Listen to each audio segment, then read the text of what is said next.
Hello everyone, welcome back to LewisFiction and another retro fanfiction. This is the series where we take all the fanfictions from my other channel, Lewis Films, for older viewers or potentially newer viewers to see for the first time or enjoy. If you are new around here, make sure you're subscribed. A quick note, this is a continuation of the Amazing Spider-Man 3 fanfiction. I'll leave a link in the description down below where you can go watch that before you watch this. With that being said, let's get straight into it. So we start off our story where Peter is depressed about Gwen's death and everything that has happened with Harry Osborn. He is Spider-Man no more, and that is the setup for this film.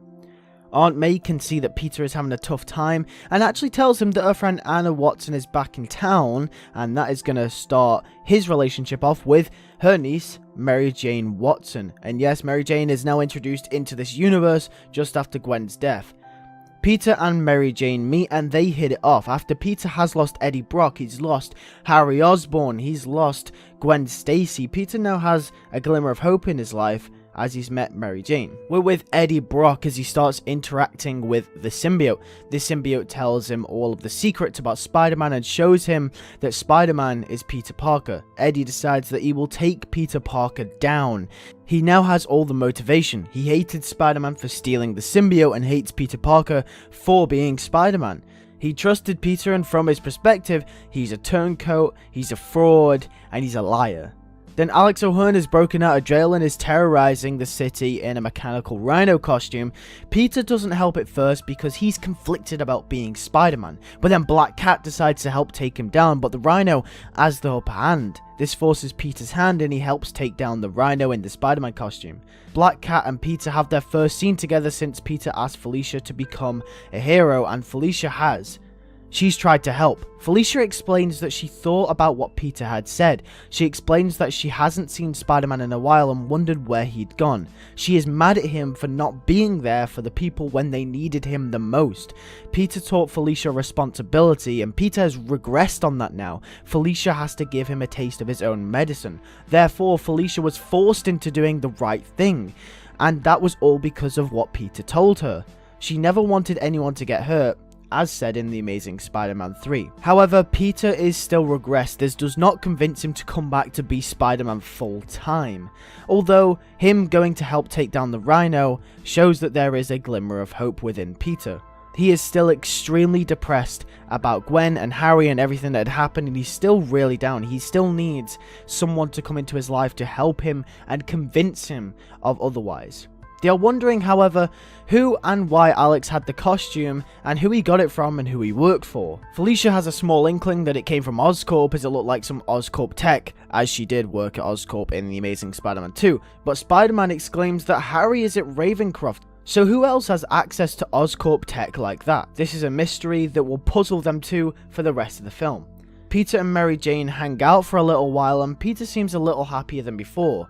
The sadness creates a mystery around Peter and incites MJ's interest into what's really going on with Peter. They hit it off and go on a quote-unquote first date, but however, Eddie Brock is stalking Peter Parker in the shadows, trying to figure out more about his life and who he cares about. One night, Peter is on an investigation to find out more info about the stolen Oscorp tech, and goes into Oscorp, but not as Spider-Man. The lack of Spider-Man in this film will explain Peter's uneasiness just to get back into the suit, therefore expanding his character and really showing us how human Peter Parker really is as a character. He isn't just Steel, he isn't Spider-Man and nothing can hurt him. No, he can be really hurt emotionally, and this film is really going to explore that. And this is because last time he properly donned it, the love of his life died and he almost killed his best friend, and he lost another. Peter is still unsure about putting the mask back on. Then Venom attacks him out of nowhere. The symbiote attacks Peter. Peter is forced to use his spider abilities to fight back. This is the first big fight scene of the movie apart from Rhino. Venom explains that he knows all about Peter's life and the ones he loves. Peter wants to know who he is, and Venom reveals that it's Eddie Brock. Venom hates Peter for leaving him, and Eddie hates Peter for stealing the suit. Their combined rage forms this monstrous creature. Venom defeats Peter but leaves, deciding that in his sadistic mind he wants to mess with Peter before finally killing him. Then in a scene with Venom, the symbiote does something unexpected. It reproduces. The Carnage symbiote is born. Venom needs to help find a host for the Carnage symbiote, so breaks out Cletus Cassidy from a mental asylum. However, this act wasn't random or for plot convenience, but Venom has a reason for breaking Cletus out. Venom, along with his hatred for Peter, also possesses all of Peter's memories because of the symbiote, and to be clear, this is past memories, so he would not know about Mary Jane. So let's just say Cletus is someone from Peter's past that Venom could use to hurt him. And this is where the peak of Venom's sadisticness really comes in. It really shows how far Venom is willing to go to kill and mess with Peter Parker for ruining his life. And if you're thinking this is a little bit too much to get revenge, remember, his aggression and anger is also enhanced by the symbiote. Peter and MJ carry on getting to know each other, and we find out more about MJ and who she is as a person. We find out that she wants to be a news reporter similar to the Ultimate Comics. MJ can tell something dwells on Peter's mind, however, and asks what's up. Now here is the thing, previously Peter told Gwen about him being Spider-Man, but clearly that was a mistake because she died in The Amazing Spider-Man 3. So Peter can see this somewhat going somewhere as they start to grow close in this film. Now their relationship won't be fully explored in this film, as this film is mainly revolved around Venom and Peter. However, even though MJ is a side character in this film, we can still explore them two as well and setting up their relationship for The Amazing Spider-Man 4. So what we're going to do here is we're going to explain that Peter will not tell MJ that he is Spider-Man like he did to Gwen in the first one. The reason for this is because Peter has learnt from Gwen. He's gone through that learning curve that he should not really tell people he is Spider-Man because it gets them in danger. It can get them killed just like it did to Gwen. Venom tells Carnage that their goal is to take down Spider-Man once and for all. However, Carnage says he has bigger plans. Turns out Cletus is a maniac and is a psychopath. The Carnage symbiote embodies this and represents this and starts to bond with Cletus unconditionally, and it drives him completely insane. The symbiote thrives off his lack of empathy and wants to go on a psychopathic killing spree. This is the difference between Venom and Carnage. This is the difference that makes Carnage more powerful than Venom. He asks Venom if he'd like to play a game of who can kill the most people, and Venom is horrified. This is Venom, Eddie Brock we're talking about. Brock never wanted to hurt anyone other than Peter, and it's the empathetic side of Eddie Brock that keeps him from going completely insane. It's the other level of Eddie Brock, because his character goes deeper in this film. His character is explored, and his empathetic side starts to come through.